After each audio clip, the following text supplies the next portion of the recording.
La jalousie entre frères et sœurs, c'est la présence de la sorcellerie. J'ai commencé par dire que dans une famille, c'est l'amour qu'on doit d'abord retrouver en premier. L'amour. Tu es appelé à aimer les membres de ta famille. Lorsqu'on vit dans une famille et qu'on ne sait pas vivre l'amour, ça devient un problème. C'est la présence du diable dans cet endroit-là. Quand vous vivez à un endroit où il y a tellement de la jalousie, vous êtes dans une famille, bien aimé, c'est impossible. C'est contre l'ordre naturel des choses. Tu ne peux pas être jaloux envers ton frère ou ta sœur.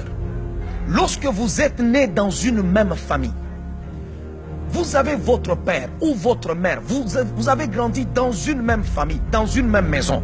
C'est contre nature lorsque ton frère a une belle voiture, lorsqu'il a une maison, lorsqu'il a un bon compte, lorsqu'il a un bon mariage, lorsqu'il épouse une belle femme ou il épouse, je ne sais pas, un homme qui a des moyens, lorsqu'il a étudié plus que toi, lorsqu'il a un travail plus que toi. C'est contre nature que toi, son frère ou sa soeur de sang, tu puisses en être jaloux. C'est de la sorcellerie.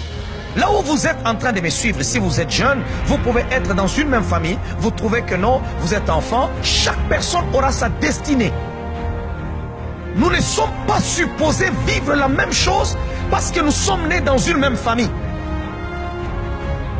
L'autre peut être médecin, l'autre peut être musicien, l'autre peut être avocat, l'autre peut être pasteur, l'autre peut être je ne sais pas quoi. Et chacun doit être dans la joie pour ce qu'il réalise dans la vie. Ne porte pas envie sur l'autre. Le premier meurtre a été commis dans l'histoire de l'humanité, pas par un voisin, pas par un ami, mais c'est pas dans la famille. Pourquoi? Parce que l'autre a vu que son frère prospérait et que lui, ses affaires ne prospéraient pas. Alors il a porté envie sur son frère. Je suis en train de dire, toute jalousie de famille ne te détruira pas. Si tu as été victime de la jalousie des familles, je suis en train de te dire maintenant qu'ils ne feront pas de plus grands progrès. N'avez-vous jamais vu des familles, quand vous y entrez, vous trouvez tout le temps des problèmes entre frères et sœurs, mais quand vous regardez où est le problème, vous ne les voyez pas. Chacun a sa maison. Tu manges chez toi, l'autre mange chez lui. Tu as ton mari, l'autre a sa femme. Mais vous vous battez, pourquoi? Parce que personne ne paye l'autre. C'est la sorcellerie. Vous allez voir des gens, ils ont commencé depuis qu'ils sont là. Ils se marient, ça continue. Ils deviennent même des grands-mères, mais ça continue. Ils ne font que se battre. Vous vous battez pourquoi? Expliquez-nous pourquoi vous vous battez. C'est pourquoi Dieu dit à Abraham, quitte la maison de ton père. Ces disputes-là te semblent banales, mais laisse-moi te dire, c'est en train de tuer ta destinée. Derrière chaque esprit, il y a un mandat.